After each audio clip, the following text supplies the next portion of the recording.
Good morning. Out here doing my last oil change on Little Red here.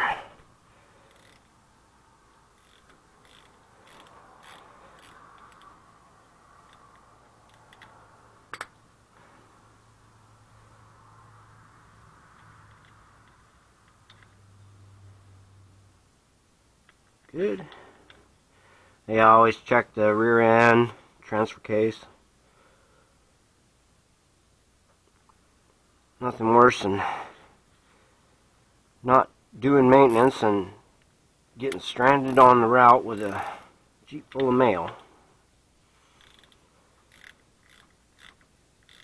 But for me, as of August 31st, I am done delivering the U.S. mail.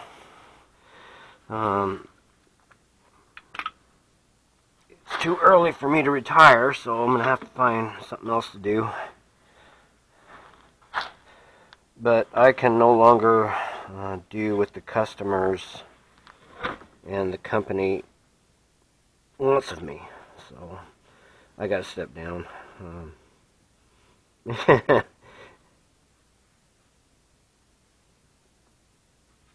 When they were talking to me on the phone, they asked me what the reason for leaving was, and I told the gal, I said, I'll sum it up in one word: Amazon. Okay, Amazon it is. Just not set up to deliver groceries, hardware, appliances, building materials on top of the U.S. mail. We were supposed to be curbside service and, you know, packages occasionally through the postal service. And then they decided to take on Amazon, and we've been delivering Amazon for free for the last 4 years. Every package for free. And then here they just started paying us a little bit for it now. But for me, the horse has already left the barn, so I can't do it anymore. These Jeeps aren't big enough now. I have to make multiple loads, and then the people they contract out to drop stuff off have a hard time with English and screw up all the time. So they'll forget a pallet one day and then give you double the next because the customers don't stop. Diapers, paper towels. I even got the kitchen sink. No kidding. I got a double stainless steel kitchen sink one day. So you know how the cartoons used to say everything but the kitchen sink. Well, so much for that. I don't know what you guys are looking at right now, so I think what I'll do is I'll shut off here, and the sky is starting to get light. I'll show you the barley. I'm going to hold off. I was going to do it this weekend, and there's still some green out there I saw when I was mowing the grass. A friend of mine told me, well, when you think it's ready, wait another week. So that's what I'm doing. Okay, I'll see you in a minute.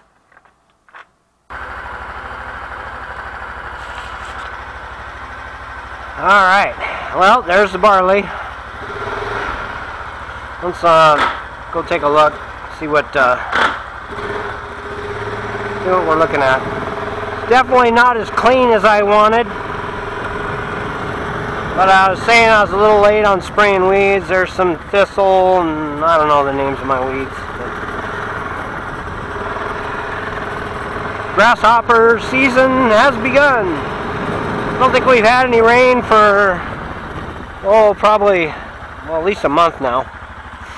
But see, there's still just a little bit of green. I don't know if the camera's picking it up. I'll show you here. Or I'm pointing my head right. Now here's the green one here. green one there. But this stuff is really short too. Now these weeds are 3 inches tall, so I'm definitely running the header down.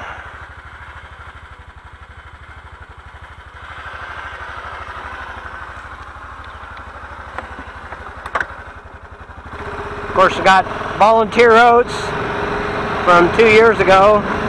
See, and all this is green, but it was cut when they did the hay. They must have mowed that. Got a nice proud mullein standing out there. More wild oats. The grass has actually come back a little bit. You could almost get a second cutting. It'd be pretty hard for the baler to pick that up. Wouldn't be very many bales either, but anyway. Yeah, they're still... I was all wound up. I was going to be combining today. See, those stupid thistles are out there. Yeah, there's quite a bit of green here.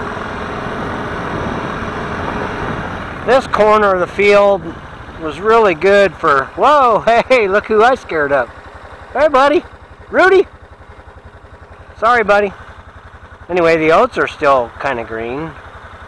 This is going to feed anyway, so it's not that big a deal. But yeah, a lot of volunteer oats out here. And there's still some green barley. My friend, I don't know if I mentioned it already, he said, yeah, when you think it's ready, wait in a week. I think he's right. We got, what, 15%, 16% chance of rain this coming Wednesday. And then upper 80s. So, thinking next weekend, guys. Maybe Friday or Saturday.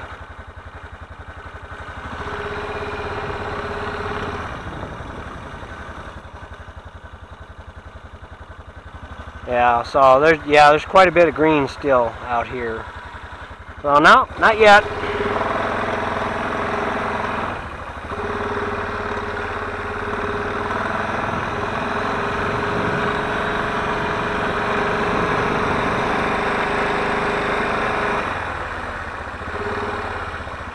So yeah, it's going to be interesting. You know, I've worked pretty straight for 40 years. And to consider taking 2 to 4 months off is kind of scary. I'm not sure what I'm going to do. I kind of like to go to work for myself, but I don't know anything I'm good enough at that I could do that. I don't know. Kind of exciting and scary at the same time. You know, you're turning loose of your security blanket. There's some, I don't know what that is.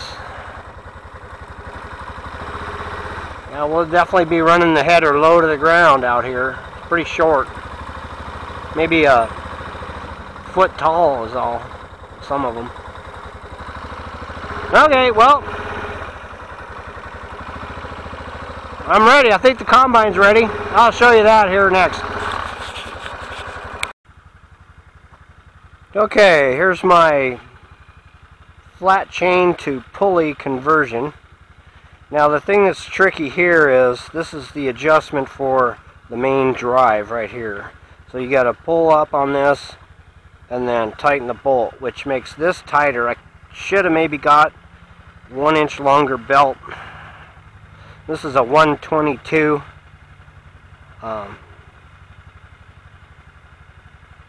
outside measurement, and some places go by outside, some go by inside. So anyway, I've got to pull up on that, cramp that down, and then this is my tensioner here that I've fabricated.